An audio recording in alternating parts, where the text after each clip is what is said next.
Assalamualaikum dan salam sejahtera kepada bangsa mekanika. Selamat datang ke tim mekanika 6464, maksudnya dia dah masuk dalam keluarga mekanika. Ada orang tanya, sedap ke bang motor tu, abang belilah kalau boleh.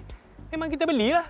Kita beli sendiri. Yang ini versi facelift 2023. Ada banyaklah pembaharuan yang dibuat berbanding dengan first yang kita test sebelum tu. Mungkin tahun lepas tu. Tapi seperti biasa, sebelum kami bermula kepada anda luasan yang mungkin baru saja menemui channel Mechanical Accessories, yang menekan butang subscribe, butang like dan juga butang lonceng, dan follow kami di TikTok, Facebook dan juga Instagram.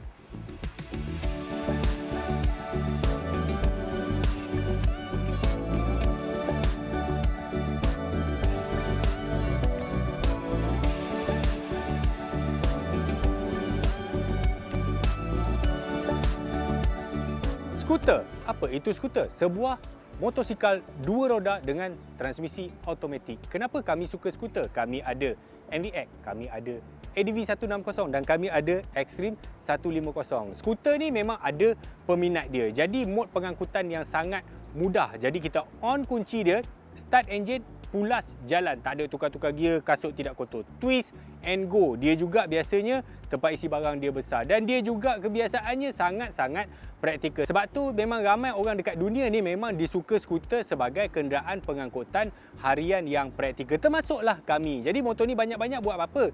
Mungkin anda nampak saya seorang dekat sini. Tapi kami ada berbelas lagi tim di belakang tabir mekanika yang memang ulang-alik naik motor apa semua. Jadi kami gila-gila pakai motor-motor macam ni. Hari ni special sikit sebab keluarga baru mekanika baru ambil mungkin dalam 2-3 minggu baru pakai. Kita nak cerita tentang 7 benda yang kami suka dengan W Motor Xtreme 150i.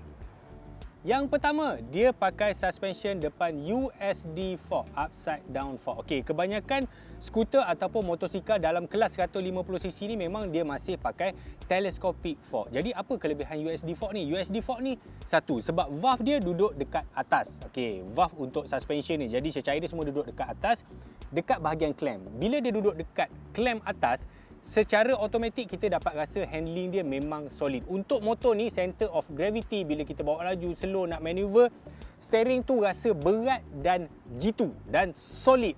Itu kelebihan bila kita pakai USD fork. Bila kita nak buat correction, waktu kita mencilok, waktu kita corner nak naik balik, motor ni memang duduk tegak dekat center gravity dia, kita dapat dengan mudah. Bila dia masuk dalam lubang, kita boleh rasa sap-sap dia masuk.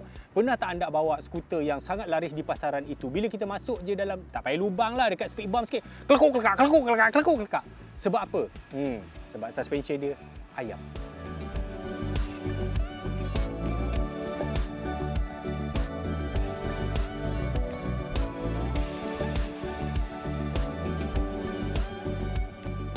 Yang kedua, dia ada ABS, Anti-Lock Braking System. Bukan single tapi dua channel. Maksudnya ABS depan dan juga belakang. Sangat mengagumkan untuk sebuah skuter ataupun motosikal yang hanya 150cc. Jadi ABS ni penting. Penting! Kau bukan terror macam MotoGP rider. Jadi kalau dekat Eropah, okey, mana-mana motosikal di atas 125cc wajib dipasangkan dengan sekurang-kurangnya satu ABS. Tapi W Motor dia bagi depan dan juga belakang. Dia tak berkira langsung. Dan kalau kita tengok dekat sistem brake dia, dia memang dah disc depan belakang.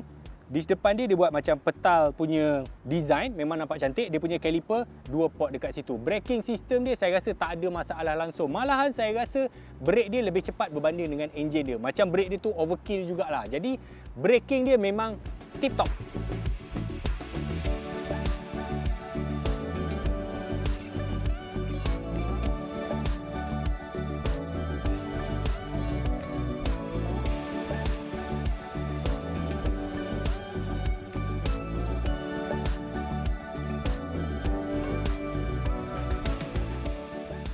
Yang ketiga, dia pakai rim 14 depan dan belakang. Motor ni kecil je sebenarnya. Jarang ada skuter kecil macam ni pakai rim yang besar. Untuk standard skuter 14 memang besar depan dan juga belakang. Sebagai perbandingan, ADV kami 14 depan, 13 belakang. Dalam kategori ini 150cc, cuma Yamaha NVX saja yang pakai 14 depan dan juga 14 belakang. The rest sama ada 14-13, NMAX 13-13. Jadi kebanyakannya memang berkisar tentang 13 inci. Jadi apa kelebihan rim besar ni? Okey, yang ini dibagi tayar terus macam off-road, tayar macam jagung macam tu. Tayar depan dia 180, yang belakang 120/70.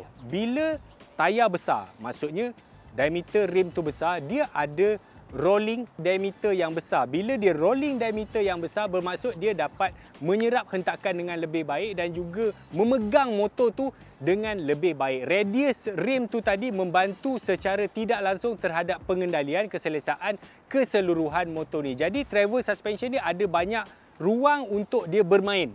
Jadi anda mungkin tidak rasa secara terus, tapi bila anda dah pakai lama-lama motor ni, baru anda tahu bahawa betapa pentingnya rim besar pada sebuah motor. Sebab itu, kalau kita comparekan motor dengan skuter, skuter kalau macam ni, kalau dengan motor Waisuku, LC macam tu, kenapa kita rasa macam lembut selesa? Bila bawa skuter kita rasa tak sebab rim yang kecil. Jadi bila dapat rim 14 macam ni, memang kami rasa cukup selesa. Cuma selesa tu belum cukup lagi because motor ni masih baru. Saya rasa dia punya suspension dia masih keras lagi.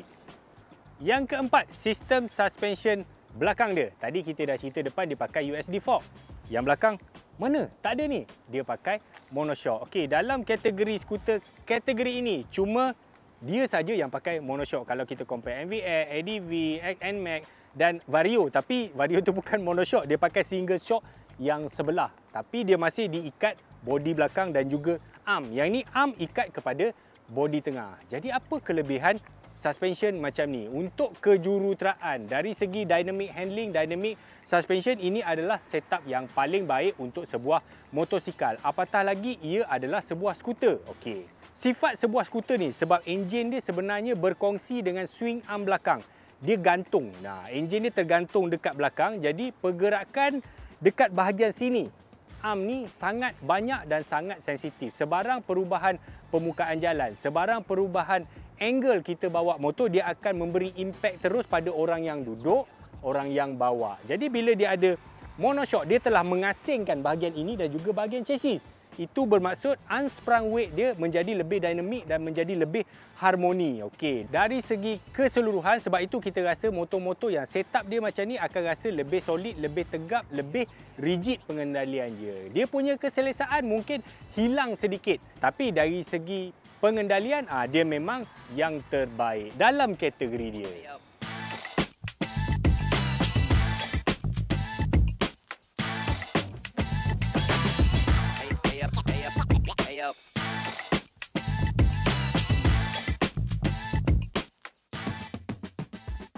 Yang kelima, model sebelum ni dia masih pakai kunci, tapi yang facelift ni dia dah pakai sistem keyless.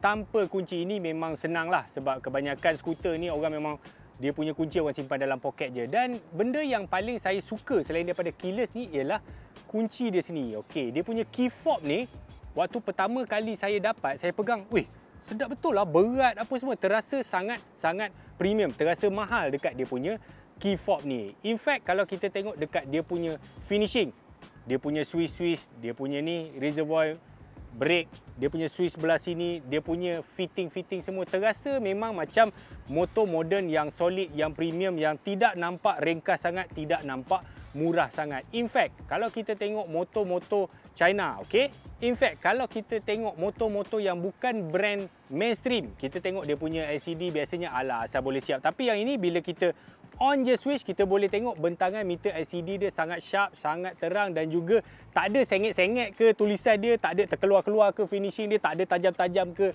ujung ni. Lampu dia bagi lampu LED depan dan juga belakang. Lampu depan tu dia ada DRL dan lampu LED kalau pasang malam dia memang terang gila. Ni kamera nak tunjuk apa ni? Oh, tangki minyak. Kenapa dengan tangki minyak dia? Tangki minyak isi minyak lah. Tahu tak boleh isi minyak berapa? Motor ni, tangki minyak dia mengumumkan 11 liter by Honda XADV 750 pun 13.1 liter je. Ini 11 liter motor 150cc. Secara teorinya, kalau kita bawa motor ni, kita boleh pergi Penang tanpa isi minyak. Cumanya kami belum sanggup lagi untuk ride motor ni pergi Penang. Jadi semenjak kami ambil, kami baru sekali je isi penuh minyak motor ni. Mungkin tak tahu bila dia nak habis. Kami pun tak tahu bila dia nak habis. Secara praktikal, kalau anda sukakan motor tapi malas nak isi minyak, mungkin kalau pergi ulang-alik kerja, office dekat, sebulan sekali ke 2 minggu sekali je isi minyak. Okey kan? Power.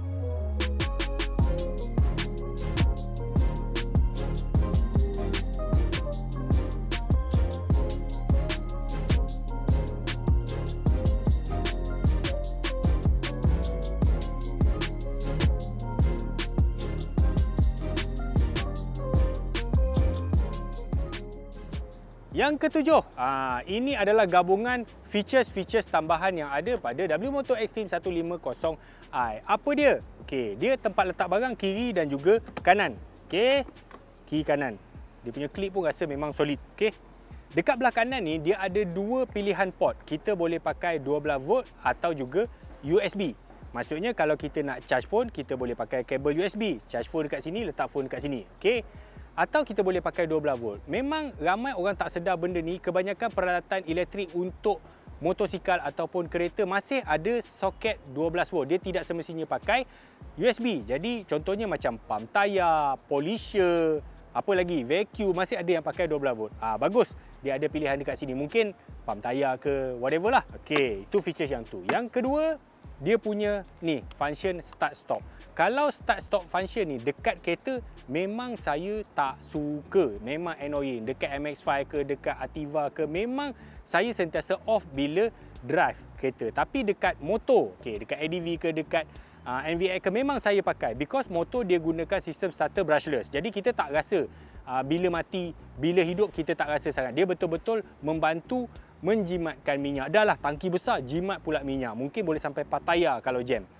Yang ketiga, dia punya windshield. Jadi motor ni memang direka dengan bentuk adventure. Bila adventure, dia kenalah ada windshield tinggi. Windshield ni pun pada kedudukan ini pun dah tinggi. Sebenarnya dia boleh adjust lagi. Ada position yang dia boleh naik dan juga boleh turun. Adjustable windshield. Dan reka bentuk keseluruhan. Kalau anda pakai motor ni, insya-Allah orang tidak akan cakap macam motor tu macam tak. Bentuk dia sendiri adalah lain daripada yang lain. Kalau anda nak sesuatu yang lain daripada kebiasaan, ini mungkin anda boleh consider.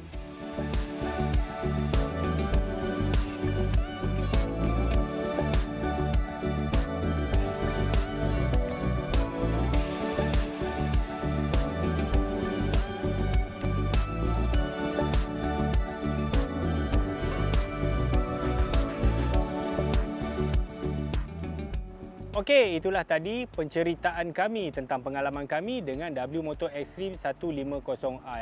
Abang beli motor semua sedap. Kami baru pakai 3 minggu, okey. Ada juga benda yang kami rasa annoying. Contohnya tempat letak barang ni bagi kami terlalu kecil untuk standard sebuah skuter. Namun, dia ada tangki yang besar. Kalau dibagi pilihan antara tangki yang besar dengan tempat letak barang. Sebab kami ada motor lain, kami pilih tangki yang besar lah. Tak apalah, tempat barang kita berkorban sikit. Okey. Berapa harga dia? Untuk model facelift ni harga dia dalam lebih kurang macam itulah. Jadi mungkin ada yang akan tanya, kenapa kami beli motor ni? Kalau anda nak tahu, kami adalah content creator. Jadi bila kita nak sampaikan maklumat pada orang, memang susah kalau setakat kita pinjam sekejap-sekejap. Jadi akan ada lebih banyak konten untuk motor ni. Kami akan pakai, kami akan ceritakan pasal servis dia, wear and tear part dia, spare part dia. Nanti after 3 ke 6 bulan kita akan cerita balik pengalaman pakai motor ni. Itulah tentang kalau kenapa, soalannya kenapa kami beli motor ni. Dan kalau anda masih ingat, kami pun juga beli TL500 SYN, kami juga beli T-Max, kami juga beli ADV 160. Bila kita dah pakai, kita dah review, barulah kita boleh bagi info yang lebih tepat kepada pembaca. Banyaknya duit beli banyak-banyak motor tak? Lepas certain period, kami akan jual lah sementara dia ada resale value macam tu. Tapi kami nak rasa, kami nak sampaikan maklumat dengan tepat kepada pembaca sebaik yang boleh. Mungkin tidak sempurna, tapi kami cuba. Dengan itu, jangan lupa, dengan usaha-usaha yang kami buat ini, bantulah kami dengan butang subscribe, butang like dan juga butang lonceng. Terima kasih.